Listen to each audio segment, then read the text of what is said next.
I'm going to go ahead and turn off the tape recorder, stop the grievance. Now, I asked that we meet informally, so I'm not going to tape record this next part, and I asked that none of us tape record. I'd like to try to get some resolution to some things that I think that have been going on for quite a while. I don't know if Veronica shared with you what I'd like to try to do this afternoon? No. Oh. Well, this is around the harassment, that issue. Okay. Just the issues that, basically I want you to put on the table the concerns that you're having. And with the two of us here, we want to see if we can try to resolve some of it, because we've got quite a bit of time left from now until the end of the year, that we want success on that campus. And whatever we can do to make that happen, I want to assist that. So I've received lots of concern from you in regards to Carmilla feeling Miss Nandal not treating you in your eyes with respect, and it happened, you believe, since the carnival. Yes. So why don't you tell, I don't know that Carmilla knows how you feel, and I think it's important that she knows so that hopefully that can be corrected if that's the case. Okay. I'm feeling like there's differential treatment being going on. I'm feeling like there's deception going on. Policies and procedures are not being abided by. Documentation is being falsified.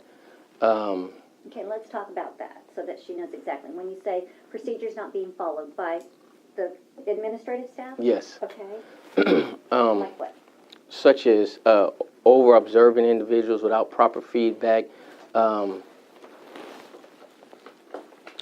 disrespectful when she communicates to me in private, in meetings, her tone, her insinuations, stating in a court of law, really just badgering me and speaking to me as if I'm beneath her because she's the supervisor of or the principal of the school, openly talking about my personal business in front of employees. Okay, let's take one at a time, and so I can Okay. see how we can help you. Let's talk about the one about the employees, talking in front of other employees.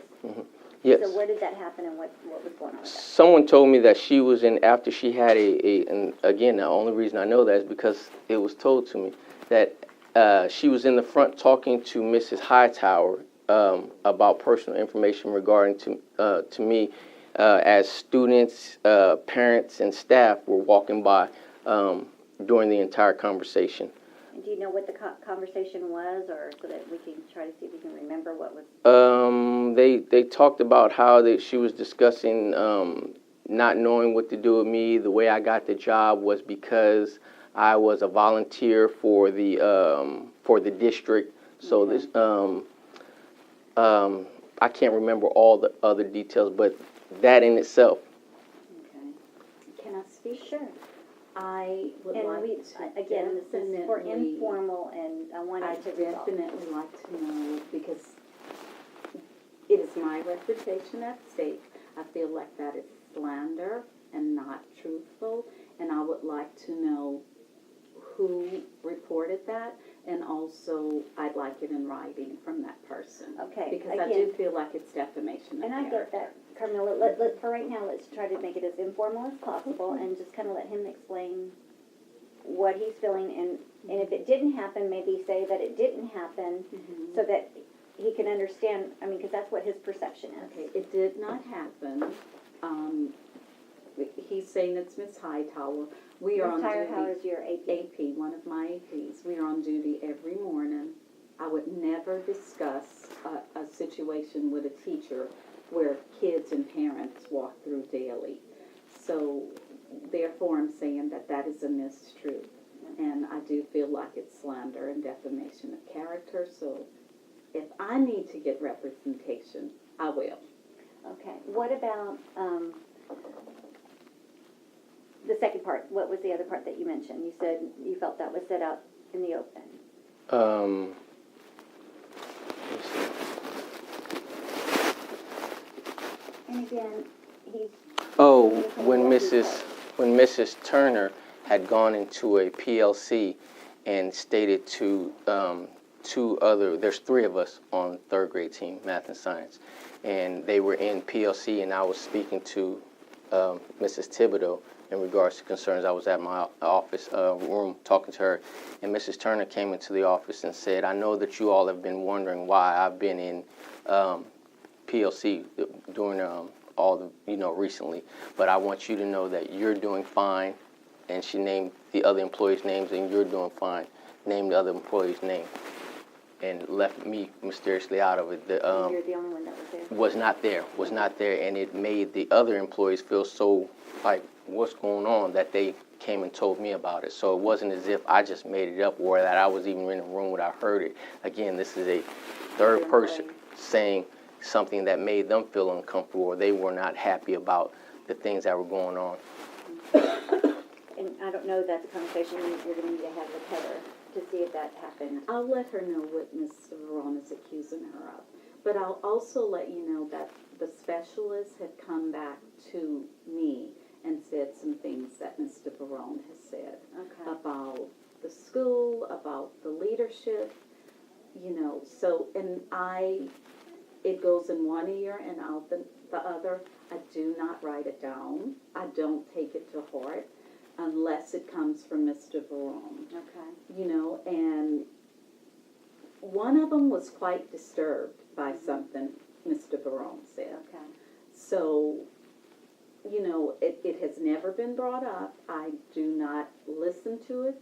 I don't take it into anything that I have documentation of, but just so that he knows that things are coming back to me too, that he's, saying to me. Okay. Or about me. If And it's hearsay. it is hearsay. So at this point right now, it sounds to me like, for whatever reason, there's discomfort. That's my wife. Oh, you want to check on the baby? Hello? Okay, I'm gonna bring her out.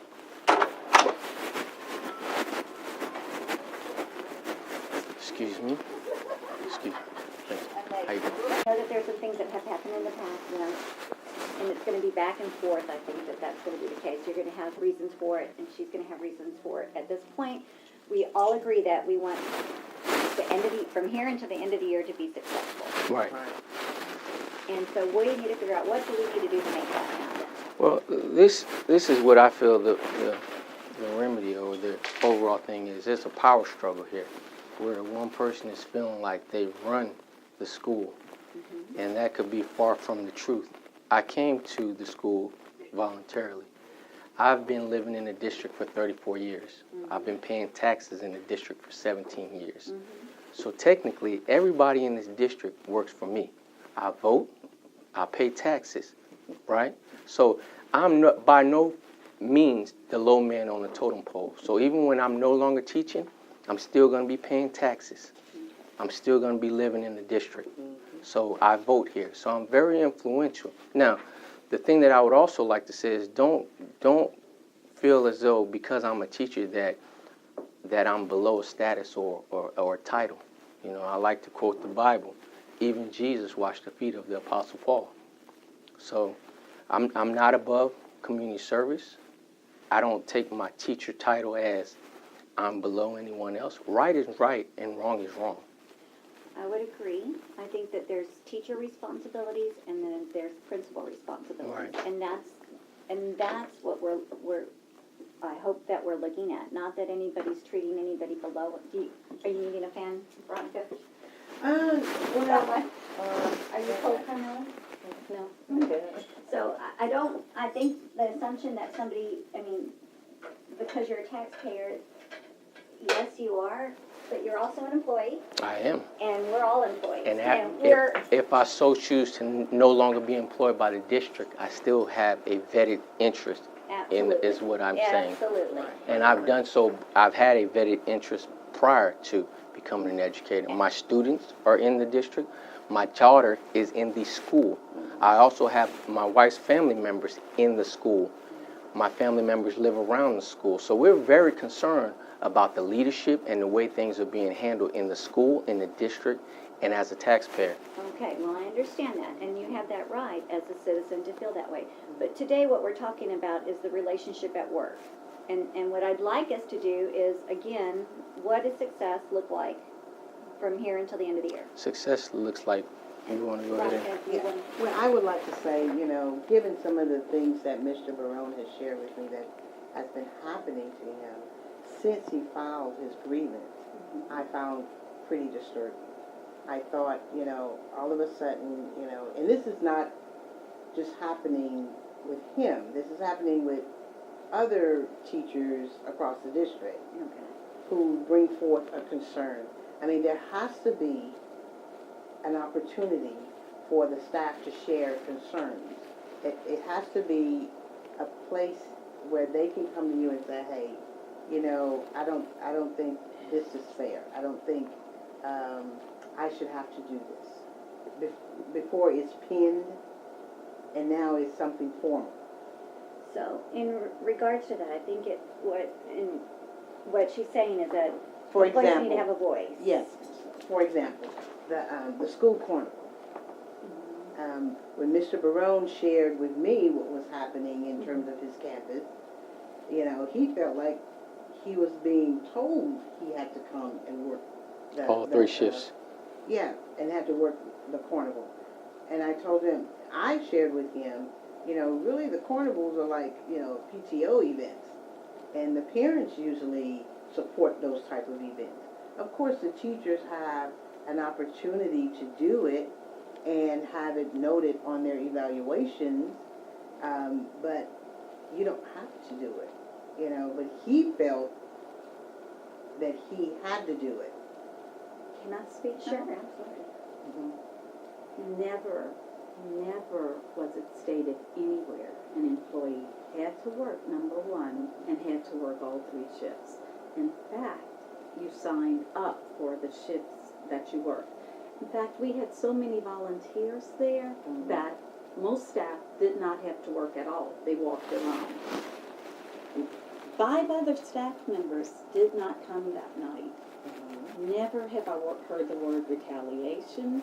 Never have I heard you're in trouble because you didn't come. Never have they wrote it. And let me just go back to something you said about staff coming to me and saying things. When I came to Mahaney, my door has been open ever since. I have employees that come every day and tell me their opinions about things. If you come with a problem, come with a solution. That's what I say. I start from day one telling my staff how transparent I am. I share everything with them. I have nothing to hide. You have an issue with me, come to me. In fact, last year when Mr. Barone was struggling with the science specialist, the last conference we had, I talked to Mr. Barone and told him I wanted him there. He was a valuable asset to our staff, and I wanted to see Mr. Barone grow. Did we not have this conversation? No, we absolutely We did never not. did. We had a conversation, Okay. but it wasn't like that. No, you're right. Okay. You're What, right. Carmela, what I heard you say the other day when I asked you, is he somebody that you want on your staff? And you said, yes, he can grow. I could keep him on my staff. Is that correct? Yes, it is. Something's happened Yes, since it then. is. And I feel frustration right now that those things aren't going to help us at this point.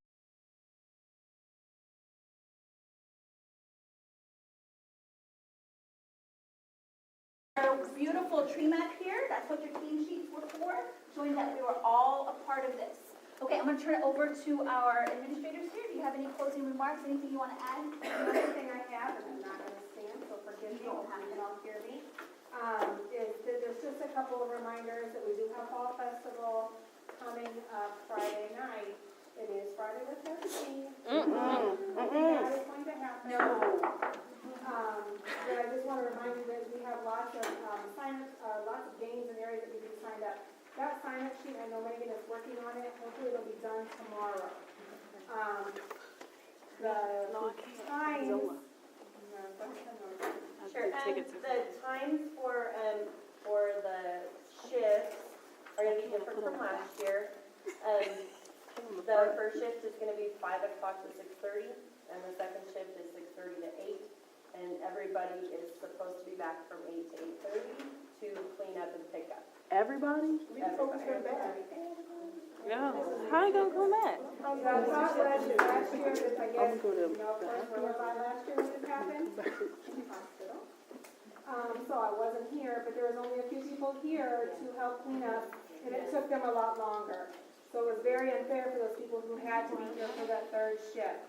So more than likely, you're not gonna really have to, you sign up for a game area because of all the volunteers that are coming. You'll be there to supervise, get it set up, make sure it's running smoothly. You have the time to be there with your family or play with your own, you know, your personal kids or your class, you know, your students.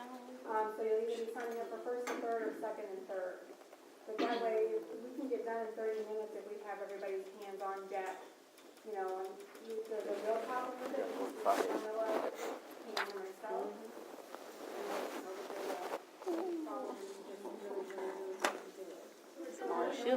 Can this be on the Saturday? Come.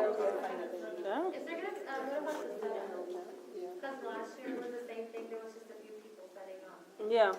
Is there any way that first shift can be a setup shift into second shift?